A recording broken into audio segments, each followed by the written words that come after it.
నమస్తే. డి న్యూస్‌కి స్వాగతం. ఈనాటి వార్తల్లోని ముఖ్య అంశాలు.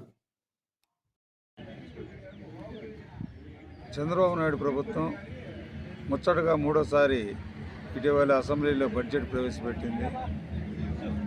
గత 2 సంవత్సరాలుగా 24, 25, 25, 26 ఆర్థిక సంవత్సరాల్లో బడ్జెట్ ప్రవేశపెట్టింది. కానీ ఎన్నికల మేనిఫెస్టోలో గత ప్రభుత్వంలో జగన్ ప్రభుత్వం రద్దు చేసిన 27 సంక్షేమ పథకాలని మరలా పునరుద్ధరింపజేస్తామని చెప్పి హామీ ఇచ్చింది.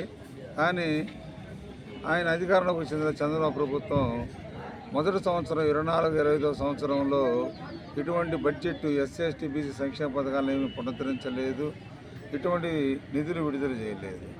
ఎన్నికల మేనిఫెస్టోలో చెప్పినట్టు ఎస్సీ, ఎస్టీలకి 50 సంవత్సరాలకే పెన్షన్ ఇస్తామన్నారు.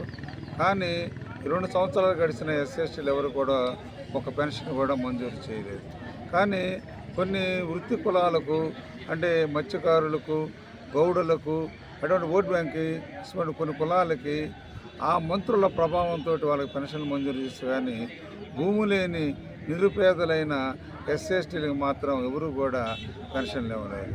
అదేవిధంగా 24, 25 సంవత్సరంలో ఎస్సీ, ఎస్టీ కార్పొరేషన్ని చీల్చారే కానీ డైరెక్టర్ పదవులు ఇచ్చారే కానీ, చైర్మన్ పదవులు ఇచ్చారే కానీ వాళ్ళ వల్ల ఎవరికి ఆ కులాలకి ఉపయోగం లేదు. ఎందుకంటే ఎవరు కూడా రూపాయి ఇవ్వలేదు. కేంద్ర ప్రభుత్వం నుంచి వచ్చే ఈ ఎన్ఎస్ఎఫ్డిసి నిరుద్యోగులకు, ఎస్ఎస్టీ నిరుద్యోగులకు, బీసీ నిరుద్యోగులకు ఇచ్చే ఎన్ఎస్ఎఫ్డిసి, ఎన్ఎస్కేఎఫ్డిసి, ఎన్బిసిఎఫ్డిసి లాంటి పథకాలకి రాష్ట్ర ప్రభుత్వం గ్యారంటీ ఇవ్వాలి. కానీ ఆ గ్యారంటీ ఇవ్వకపోవటం వల్ల ఈ ఎస్ఎస్టీ బీసీలకి ఎన్ఎస్ఎఫ్డిసి, ఎన్ఎస్కేఎఫ్డిసి అంటే లారీలు కానివ్వండి, ట్రాక్టర్లు కానివ్వండి, బస్సులు కానివ్వండి, జేసీబీలు